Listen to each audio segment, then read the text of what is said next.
Assalamualaikum warahmatullahi wabarakatuh. Seterusnya saya akan berkongsi topik 7 berkaitan dengan leadership skills ataupun juga kita panggil sebagai kemahiran kepimpinan. Jadi kalau tengok kepada gambar dalam slide itu, beza di antara bos ataupun leader. Kedua-duanya adalah pemimpin, tapi sudah tentunya bos dan leader memiliki perbezaan. Bos adalah dalam mencapai misinya, ia sentiasa memberi arahan. Sekadar memberi arahan saja tanpa terlibat sama dalam gerak kerja untuk mencapaikan misi tersebut. Bos ini beri arahan, kerja beri arahan. Tapi berbeza dengan leader, leader dalam mencapai misi, dia bersama-sama dengan anak buah, bergerak kerja sama-sama dalam mencapaikan sesuatu misi. Jadi itu beza di antara bos dan leader. Bos ia sekadar memberi arahan kepada anak buahnya tanpa turut serta dalam gerak kerja dalam mencapaikan misi yang ingin dicapai. Manakala leader adalah bergerak kerja bersama-sama dengan anak buah dalam mencapaikan sesuatu misi.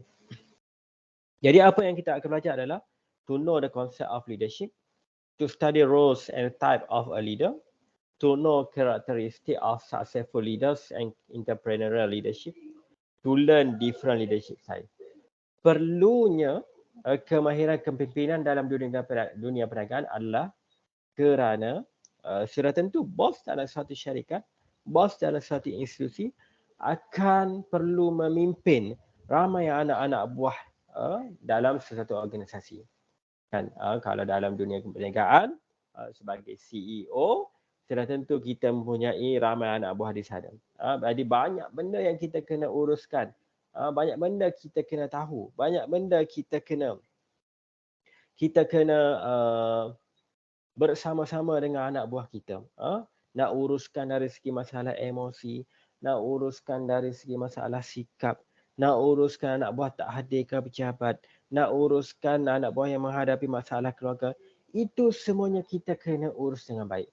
Sebab itu pentingnya memiliki kemahiran kepimpinan supaya kita dapat urus ke organisasi kita dengan baik sekali. Di samping kita membawa syarikat kita atau institusi kita ke arah yang lebih berjaya.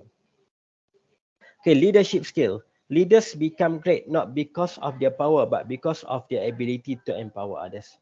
Okay. Leader ini menjadi bagus bukan kerana kuasanya tetapi kerana keupayaannya untuk empower others, untuk memberi kekuasaan kepada orang lain juga, untuk memberi kepercayaan kepada orang lain juga. Maksudnya bos ni kena memberi kepercayaan kepada staff sama-sama untuk bangunkan staff, bukan bangunkan diri dia sahaja tetapi memberi manfaat juga kepada staff-staff di bawahannya. Okay, what is leadership? Leadership is a process in which a leader attempts to influence his or her followers to establish and accomplish goals ataupun a goals. Leadership is a continuous process with the accomplishment of one goal becoming the beginning of new goal.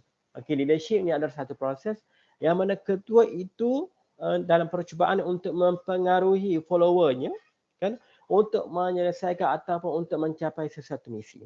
Jadi ketua itu kena pastikan anak-anak buahnya mampu mengikut semua arahan yang diberikan. Jika mana arahan yang diberikan tidak mampu diikut, tidak mampu dilaksanakan oleh anak buah, maksudnya mungkin wujud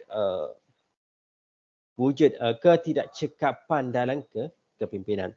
Leadership ini adalah merupakan satu proses yang berterusan. Maksudnya benda ni kalau memanglah kalau kita baca dalam buku kepimpinan, ia tidak sama teori dengan praktikal. Kan? Apa yang tercatat dalam buku, kalau kita cuba laksanakan secara praktikal mungkin tak semudah itu. Jadi sebab itu kemahiran kepimpinan ini merupakan satu proses yang berterusan yang perlu kita improve baiki dari masa ke semasa. Okay. What leadership is not? Leadership is not just a person or group of people in a high position.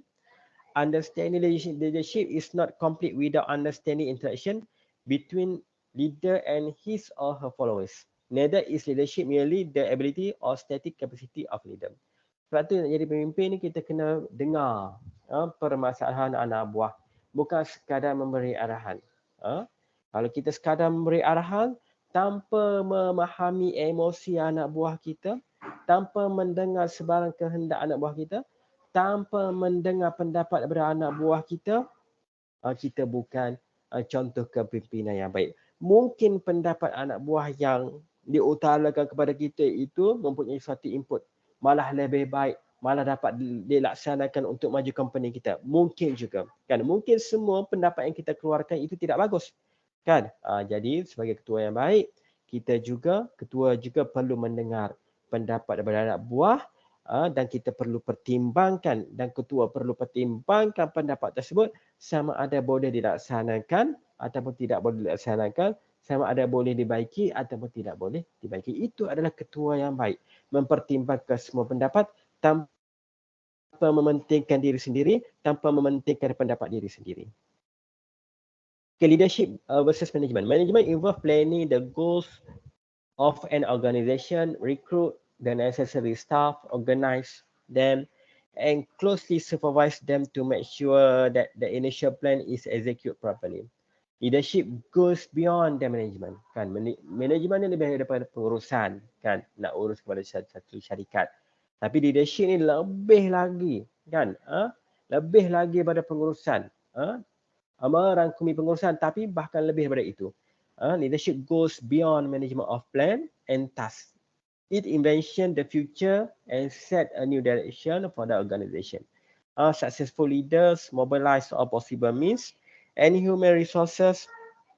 They inspire all members of the organization to support the new mission and execute it with enthusiasm. Sebab tu, management ni dia terkandung di bawah satu ketua. Kan? Jadi, leadership kepimpinan ni melebihi daripada pengurusan. Sebab tu dalam satu syarikat perlu ada ketua yang bagus untuk memimpin segala jenis pengurusan dalam sesebuah syarikat ataupun institusi. Okay, the roles of leader to ensure that the mission and goals of the organization is achieved by exercising their power and influence our subordinate. Kan? Sebab tu nak jadi ketua, mestilah sebaiknya dihormati oleh follower atau pengikutnya. Jadi apabila ketua itu dihormati secara positifnya, mungkin semua arahan, semua peraturan yang diberitahu oleh ketua akan diikuti oleh follower. Sebab apa?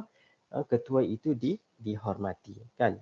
Jadi nak jadi seorang ketua yang dihormati ini bukan sekadar bagi arahan tanpa mendengar sebarang luahan emosi, kan? Sebarang komen daripada bawah. Jadi nak jadi ketua yang baik ini mesti kena meliputi semua. Kena dengar, kena bernegosiasi, kena raih anak buah supaya anak buah bekerja di bawah institusi itu berasa seronok dan tidak tertekan bekerja di bawah seseorang leader. That power is exercised in earlier stage by motivate follower to get the job done, and in later stage by rewarding or punish those who do or do not perform to the level of expectation. Kan? Biasa kalau jadi ketua, kita kena motivate followers kita supaya bersemangat untuk kerja. Bukannya kita maki, kita kata perkataan yang tidak sepatutnya kepada anak buah sehingga menjejaskan motivasi anak buah kita. Dan jika mana anak buah kita itu berjaya, mungkin kita boleh reward anak buah kita itu supaya ia lebih bersemangat. Itu sebenarnya budaya dalam organisasi. Antara roles of leader juga adalah once a goal is set, the leader assume the roles of ensuring successful accomplishment of the goal. Another vital role of leadership is to represent the group or organization and link it to the external world in order to obtain vital resources to carry out its mission. Yang lain juga adalah when necessary, leadership has to define the organization integrity. Nak jadi ketua ni bukan setakat beri motivasi, kan?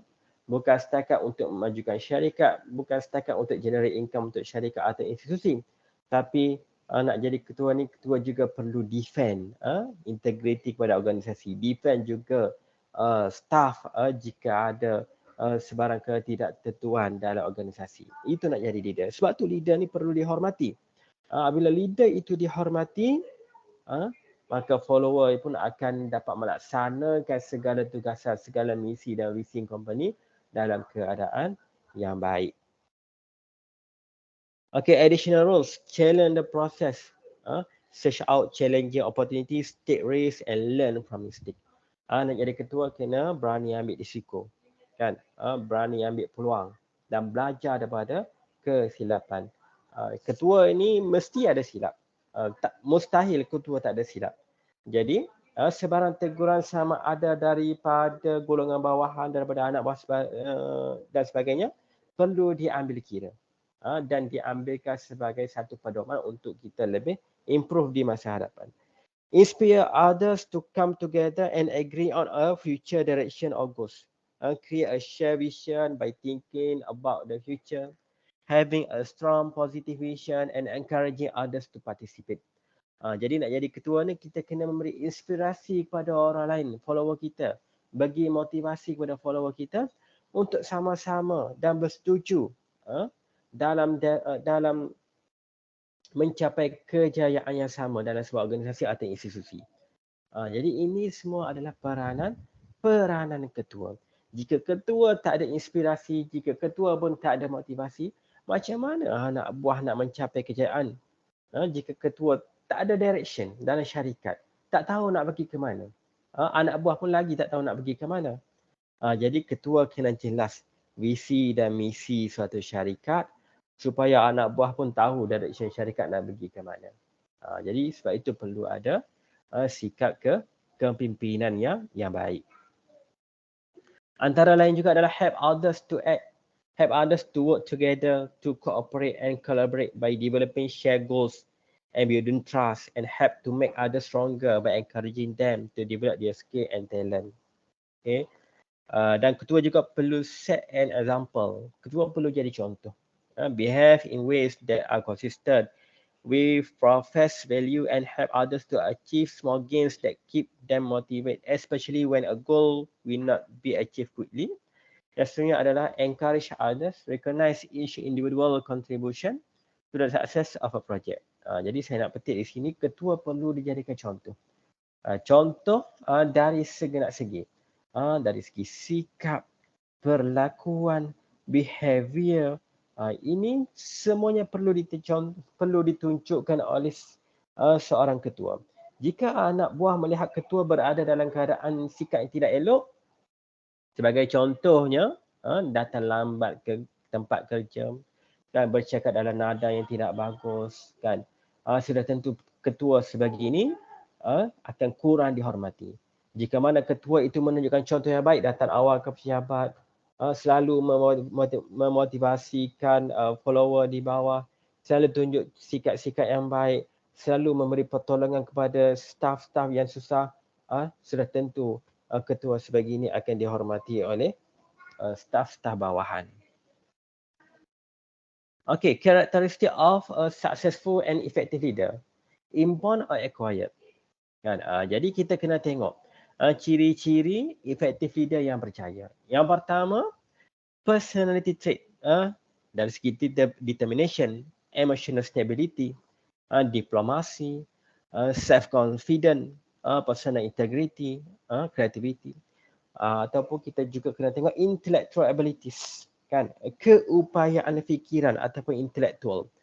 Judgmental ability, knowledge, verbal communication ability. Dan kadang-kadang perlu juga kita tengok physical traits. Umur, age, height, weight and physical attractiveness. Ini adalah mungkin kriteria-kriteria yang kita boleh tengok dalam pemilihan ketua.